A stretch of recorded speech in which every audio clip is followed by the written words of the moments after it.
Update. Am I the a-hole for cooking my boyfriend's family Chinese food instead of Chinese food?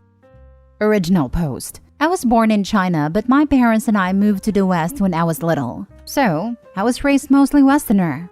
But my parents still managed to teach me many Chinese traditions, including food, and I sometimes still cook what they cook. So, I've been with my boyfriend for about 3 years and he lives with me at my place.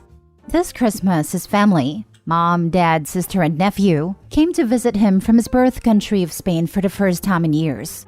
I was excited because I never had a chance to meet them in person.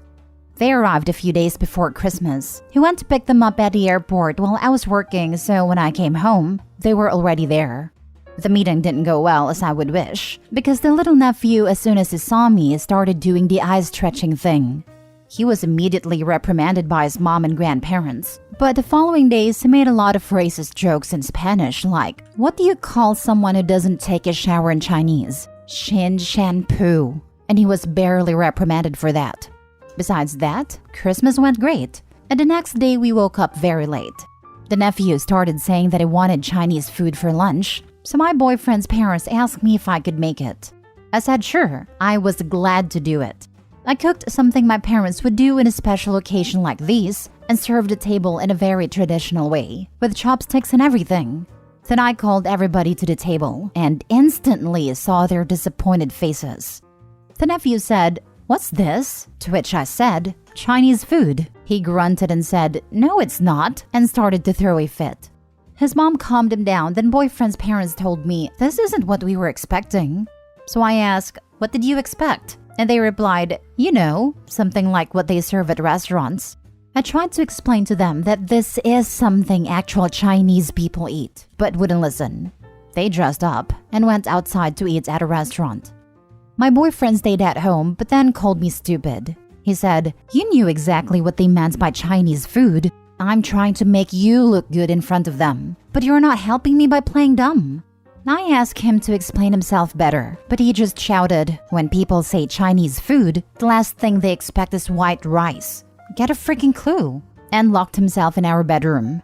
Since that incident, they started to speak to me as a toddler, over-explaining everything they asked me to do, and stopped correcting the nephew's racist behavior. I tried to tell my boyfriend to tell them to stop, but he said, "This is your making. Now they think you're brainless." This continued till they left yesterday. My boyfriend and I now barely talk, and I wonder if it's really my fault and I should have known better. Now for the top comments before reading the update. Not a-hole. They're from Spain. If you ask them for food from their country, and then afterwards was like, "No, I want the type of stuff you'd get from Taco Bell," they'd lose their mind. Yes, I'm aware Taco Bell isn't Spanish food, but people do understand that racists lump everyone together, right? They would assume Opie's family's Mexican because they ignore every other Spanish-speaking country. They also interchange Spanish and Mexican. They're racist, and so is your boyfriend. And cut the cord and find someone who can appreciate your culture. Edited to add, he might not be the full-blown cartoon villain awful, but he does have some of it in him. His nephew was making awful behavior, and he did correct him. He belittled you for not making the right kind of Chinese food. Flipping out about serving white rice when it seems pretty standard to have white rice come with Chinese food takeout. It feels like he's gaslighting you by trying to make this your fault for their awful behavior. He might not have shown you that side before, but he did now. This, despite Opie's protests, her boyfriend is racist. Why she's okay with that is beyond me. She doesn't need to get a clue about Chinese food. She needs to invoke some self-esteem and get a spine, because this is BS. When your partner's family treats you like crap, either your partner ditches the family or you ditch the partner. When people say Chinese food, the last thing they expect is white rice. Where does this dingus thinks rice came from? This just raises questions about what Chinese restaurants serve in Spain. We were in Marbella, and for a change of pace, went out to dinner at a Chinese restaurant. Lots of Brits eating there. Noticed that the standard side wasn't rice, but French fries and chips. Never seen that at a Chinese restaurant in America. Not a-hole, but please dump this racist loser and his whole racist family. I'm sorry, but traditional Chinese or any Asian food is amazing, and they don't know what they're missing. Anyone who tries to pin their family's abuse of you on you is just as bad. This is really telling. I'm trying to make you look good to them. I'm sorry, but they came into your house, and it's expected for you to have to kiss their butts? No, dump the whole trash family. In addition to being racist, Opie's boyfriend had a gall to call her stupid and brainless for doing exactly what his family asked her to do. He clearly doesn't respect her as a person, and has proven that he'll side with his family no matter how poorly they speak to and treat her. Does your boyfriend help pay the rent and bills? Does he insult you a lot? Does he often criticize how you do things? Do you ever feel like you need to always cater to what he wants to have peace in the household? Who makes the decisions in your household? Do you both discuss things and decide on what to do? Or is he the only one making decisions that you are expected to just follow? Did you tell him you did not like the way you were treated by his family and the way he acted? If he still does not realize how wrong he and his relatives were, then that should show you what kind of person he is. I read this and had to go to the bathroom to cry a little. My answer to every single one of those questions might be upsetting for you. I never thought about it, and I'm just speechless right now. Now for the update. Hi, I'm alive. I'm sorry for disappearing for so long.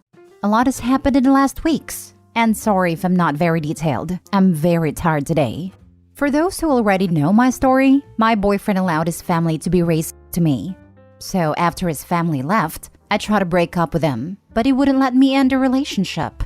I tried talking to him, but he would say something along the lines of, "I'm not breaking up with you." I talked to my family about it. They were furious at him, and I had their support, especially my father. I'm so glad that they were by my side. I went to my place with my father to confront my boyfriend and break up once and for all. He didn't take it well, shouted that I can't break up with him, and he won't end a relationship. That's where my dad intervened, and they started fighting. Like fist fighting. My dad ended up being hurt, but he also landed some hits on my boyfriend. I was horrified, crying, screaming, and with no idea of what to do. My boyfriend then grabbed me, got my purse, and threw me out, and my dad followed me. He locked himself in, and we started hearing him breaking stuffs. My keys and phone were in the purse, so I couldn't go back in. So Dad called the police. They arrived like half an hour later. During that entire time, we did hear him breaking stuffs. When the cops finally arrived, tried to talk to him, but he wouldn't respond. So they broke the door, and after another fight, they arrested him. I walked inside my place with another cop and my dad, and everything was destroyed. Everything he could break was broken. From glasses, to plates, to mirrors, to holes in the walls. Every TV, my computer, my phone, coffee maker, etc. Dad pressed charges immediately. I'm terrified, and I'm still terrified. We had a trial and he is in jail now, but I think he might be deported to Spain. I'm not sure. I'm still in therapy and still living with my parents. Some of my stuffs were repaid, but I'm still not ready to come back home. Sometimes I still wake up crying in the middle of the night. I don't know if I regret standing up for myself or if I will be able to trust people in the future. I might die alone without a husband or children, and that makes me sad. I had self-ending thoughts, but I find things that make me want to stay alive. I don't know when I will feel good for real, but progress has been made. Oh, and my ex-boyfriend's family are still trying to reach me to insult me and make me feel even worse for sending him to jail. I block them, but always find yet another phone number to call me from or a temporary email address. If you are reading this, thank you. I am so incredibly proud of you. You are a DV survivor. You and your father stood up to your disgusting abuser and finally got out of that awful relationship. This was so important for your health and safety. You did everything right. I'm so sorry you have had to endure so many terrible crimes. He never should have assaulted you, your father, or your personal items. He is a sorry excuse for a human being. Please be sure you hold nothing back when pressing charges and ensuring you get back as much as possible and that he goes to jail for as long as possible. Finally, please take care of yourself now. Do things you love. Reach out to friends. Pursue hobbies. Go to a spa. Take a vacation. Binge your favorite TV shows. You must live your life to the fullest and never let someone like him in your life again. Be proud of yourself. You are so strong. That escalated rather quickly. From we just wanted chicken fried rice to fistfights, property damage, and jail time? Yikes. Makes you wonder what wasn't said in the post, or what ex-boyfriend might have left waiting in the wings if OP tried this alone. Looking at what was said in the last post, I dread hearing what else this family did to OP. I mean, she cooked an authentic, and I'm certain, delicious Chinese dish that was close to her heart. And it was declared she was a brainless moron for not cooking westernized food. Yeah, the I want to break up, and then the boyfriend's response of, no, I won't let you.